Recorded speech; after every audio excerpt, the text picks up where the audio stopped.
Cheers.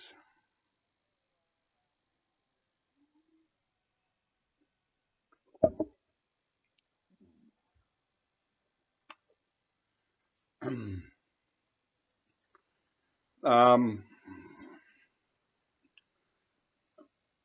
I'm playing, this is very loud, so I don't know if you can hear me. I'm just bookending the 90s, the 8:45, and I'm having my dinner, vitamins. Oh, whew. Okay, to start the 90s from 1990,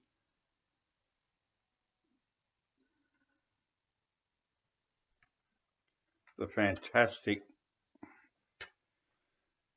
Uncle Anesthesia by Screaming Trees. This is so good, so good. The first 5 tracks on this are just mind-bogglingly great.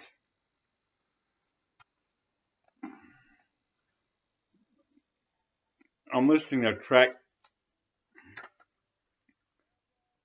5 now, Caught Between. It's got that late 60s psychedelic sound. The track before it, Story of Her Fate, is similar. The first 5 tracks, starting Beyond the Horizon is the first track. Track 2, Bed of Roses. Now, it's different vocally and musically to most of the other tracks. I've never thought of it before, really, but I saw the great Australian band Church back in mid-80s when I was living in the capital of Australia, Canberra, and they weren't exactly an exciting live act, but they were note perfect. Bed of Roses, track 2, is the track I'm talking about, and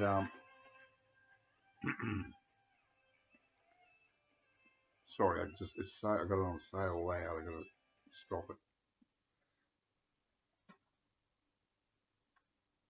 Can't hear myself talk or think.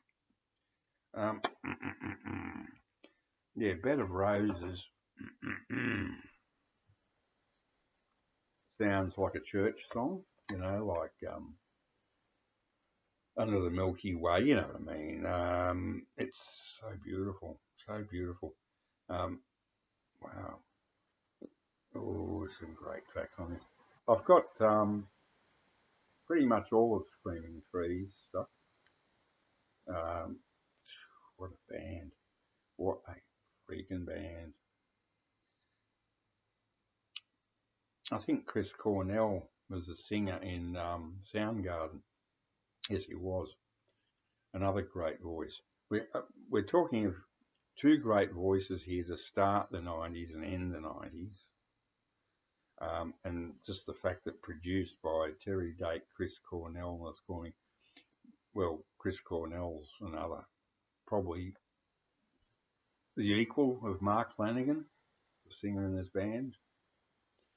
Mark Pickle drums, Gary Lee Conner guitar backing vocals, Van Conner bass backing vocals, Mark Flanagan vocals.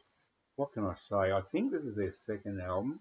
I'm not sure. It could be the debut or the debut. Bong Bogan. I don't know, but by God, the first 4 tracks on this, they've made better albums afterwards. They just got better and better with each album. That whole Seattle scene, God, Jesus. My favourite band from that era is Tad. Number 2 is Screaming Trees. Number 3 is Soundgarden. Yeah, there's other good stuff, the Melvins and that. But I just don't rate Nirvana. I just don't get them. Don't like them. Sorry. I do like Smells Like Teen Spirit, but from my memories of teenage sex, it didn't smell like spirit. But actually, if you listen closely, it's the riff's a bit of a rip off of Boston, More Than a Feeling.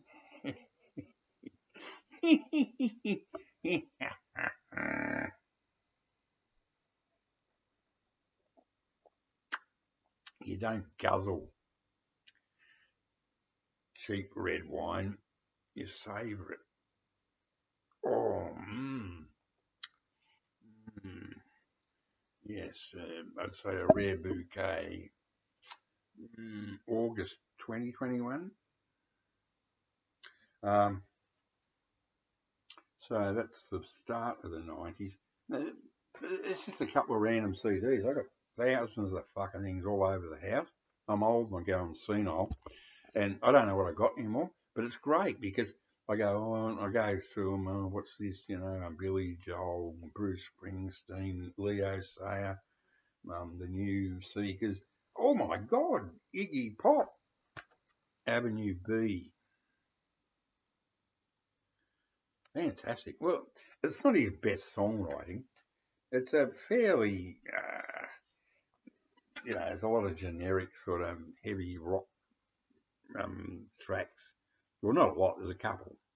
It's a bit jokey in a way. But what I love about this album, I think this one's under the radar. I'm not sure. But then I do like his under the radar albums. I mean, my favourite album of his is Zombie Birdhouse. I like New Values. And I really like this. Not so much for the cornball heavy tracks like Who Needs Another Version of Shakin' All Over, when Normie Rowe and the Playboys on the Sunshine label, Australian group, they made the perfect version of Shakin' All Over. Better than the original. Better than Johnny Kidd and the Pirates. Forget it. Normie Rowe and the Playboys, it is killer. This one is sort of generic or something. I haven't looked to see who's on guitar, but it's probably Steve Jones or one of those fucking losers doing a day gig. But what's so interesting about this album is it's almost like a beat poetry album or something. There's this gorgeous old school organ on this, spoken word, just with organ backing, very moving and funny. But they do put in a couple of rock tracks to try and keep the Mongos, the Bogans happy. But it's all right. It breaks it up. But I recommend this album. This is 1999. The last Iggy Pop album I bought. Incredible. 22 years ago. But, that's what I wanted to say. Don Was production. Fantastic production on this. Really, really good. This, stick vinyl up your ass. If you've got a fucking 12-inch fucking asshole, stick the vinyl in sideways and get someone to shove it up until it comes out your fucking But vinyl's all right if you like really flat sounding, poppy, crackly, oh Christ, I got to buy a new stylus. Oh no, I didn't hear Roger Waters singing, "If I was a fly, I'd fly away." The only good thing Roger Waters ever did was that bit at the end on Ummagumma, the only Pink Floyd album worth owning, where he puts on that Scottish accent. Fucking fiery whores. But anyway, that'll do. Bonsoir for now. Bon petits.